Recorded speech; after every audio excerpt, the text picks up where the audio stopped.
আসসালামু আলাইকুম। আমার বড় ভাই ও বোনেরা, দেশ ও বিদেশে ছোট বড় সবাই কেমন আছো? আশা করি ভালো আছো।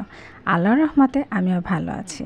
আর ব্লগটা দেখো আমি সকাল থেকে শুরু করে দিয়েছি, যেহেতু সকাল থেকে আমার শুরু, আর এটা শুধু সকালের ব্লগ। দুপুরেটা তো রয়েই গিয়েছে। তো দেখো, প্রথমে আমি এসে আগে হাঁড়ি পাতিলগুলো সব দিয়ে পরিষ্কার করে নিচ্ছি, কিচেনটাকে পরিষ্কার করে নিয়েছি, তারপর টেবিলে সব কিছু পরিষ্কার করে নিচ্ছি। আর এদিক দিয়ে আমার ছেলে তো দুদিন আগে টলি নিয়ে ঘোরাঘুরি করছে, যেহেতু এক জায়গায় যাবো তাই। এখানে দেখো বিছানাটা একদম এলোমেলো হয়ে পড়ে আছে। তারপরে সকাল সকাল ঘুম থেকে উঠেছে, সে আগে টলি নিয়ে বসে আছে। আর এখানে আমি একটু সেমাই রান্না করে নিচ্ছি, বলতে পারি এইভাবে, কেন এখানে চিনি, দুধ, লবণ সব কিছু অ্যাড করে আগে মাখিয়ে নিচ্ছি, তারপর এটার উপর শুধু গরম পানি ঢেলে দিই। তাহলে সেমাইটা মানে এতটা আঠালো হয় না, ঝরঝরে সফট থাকে, ভালো লাগে।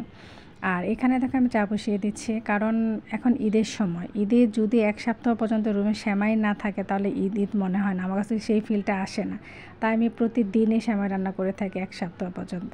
আর ছেলে মেয়ের জন্য ভাত বসিয়ে দিচ্ছি, আমার জন্য চা করছি, কারণ আজকে বাইরেও যেতে পারবো না, হোটেল বন্ধ, বাসায় রুটি বানানো নেই। আর ওরা ডিম ভাত পছন্দ করে, তাদের জন্য ডিম ভাত করছি। আর এদিক দিয়ে আমার নাস্তাটাও রেডি করে নিয়েছি, খেয়ে এখন চলে এসেছি লাকেশটাকে গুছানোর জন্য, কারণ ছেলে অস্থির বানিয়ে ফেলছে।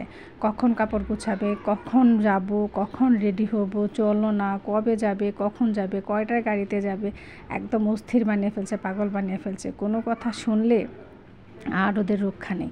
তাই আমি কি করব, প্যারার কারণে আগে বসে বসে কাপড় চোপড়গুলি গুছিয়ে এনেছে। আর আমি যাব আমার বাবা বাড়ি। আর আমার ছেলে মেয়ে ওদের নানা বাড়িটা খুবই পছন্দ, কারণ ওদের আন্টি মামা খুব আদর করে, সবাই খুব মিশে, খুব মজা করে। তাই এখানে ওরা বেশি যেতে চায়, কী আর করবো।